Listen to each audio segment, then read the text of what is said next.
The sustainability reporting have done a lot of progress since the first launch of the sBPR, and it's now become more a mainstream feature of company reporting. I think there are now a substantial number of companies who have adopted the sBPR and a substantial number of companies who are winning awards, which are remitted at each and every EPRA conference. So we've been now demonstrating that the listed sector is taking leadership and responsibility on sustainability and sustainability reporting.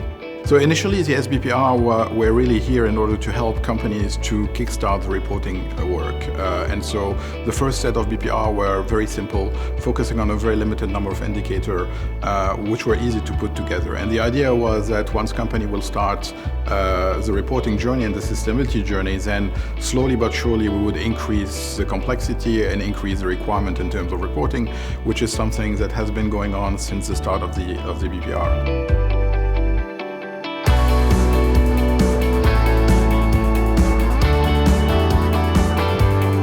The selection process involved an external company, JLL, who took the original framework of the benchmarking guidelines and looked to expand upon them to bring them more in line with the GRI framework. So whereas before it had environmental metrics only, we're starting to look a lot more in the social and governance side of things as well. The idea is that it's transparent reporting and companies can report on the same metrics, which makes benchmarking a lot easier.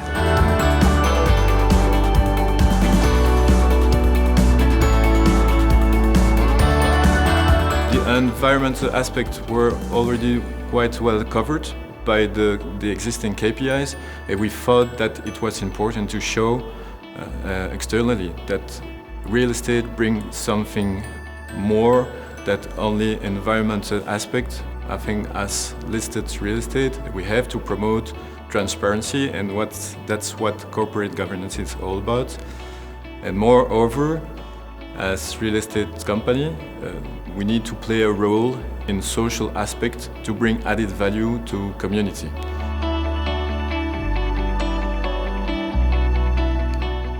The challenges of developing new guidelines is to make sure that everyone has the understanding or the same understanding of the new guidelines, to make sure that the reporting that will be produced based on these guidelines is aligned and we can actually really compare ourselves.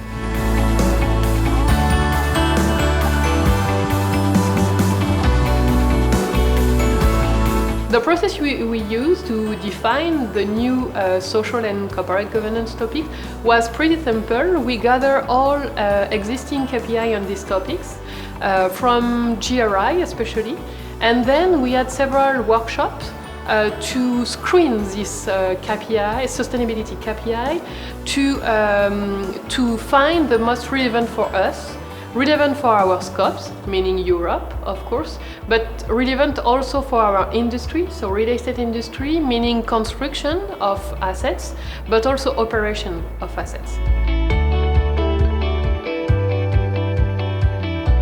So one of the issues we had in terms of deciding on the final set of guidelines was that each of the companies within the advisory group are slightly different.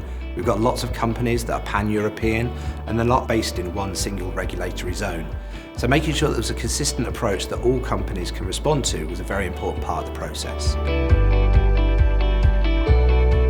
Within our investment process, we value the ESG part within a company, so that makes up the total valuation of the company. EPRA is striving with the sustainable best practices to get more and more raw data rather than an aggregated number or an aggregated score for a company, and this is something that we definitely encourage. So ideally we want to have one template that all companies complete with all the raw data, and then based on that we can determine ourselves what we need in our assessment, how we are going to weight it, and how it eventually impacts the long-term value of a company. Putting together the sBPR is consensus-based. We have a group of companies within the sustainability committee, a group of investors, and we try to find together what are the right indicators in order to add value to the companies and to add value to the investors. And the idea is really to increase the transparency of the sector overall, step by step.